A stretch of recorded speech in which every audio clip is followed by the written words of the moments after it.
2026 সালে একটি বাংলা ছবি প্রথাগত হল রিলিজের বাইরে বেরিয়ে বিভিন্ন জায়গায় নিজেকে প্রদর্শন করতে করতে যাচ্ছে। ছবিটির নাম নধরের ভেলা এবং পরিচালক প্রদীপ্ত ভট্টাচার্য।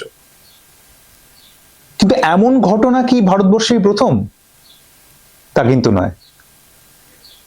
1980 সাল নাগাদ ঠিক এরকমই একটি ঘটনা ঘটেছিল কেরালাতে। একজন পরিচালক তিনি মনে করেন cinema should be for the people by the people. তার হাত ধরে শুরু হয়েছিল ওডেসা কালেকটিভ বলে একটি ইনিশিয়েটিভ, এবং মানুষের দ্বারা মানুষের কাছে ছবি পৌঁছে যাওয়া যে কতটা সহজ সেটা তিনি ওই সময় প্রমাণ করে দিয়েছিলেন একটি ছবির মধ্যে দিয়ে।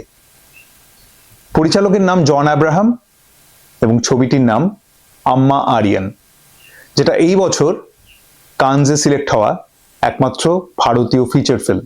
তো আজকে সিনেলোচনার 15 নম্বর এপিসোড, এবং আজকে আমরা কথা বলবো সেই জন আব্রাহাম এবং তার ফিল্মোগ্রাফি নিয়ে।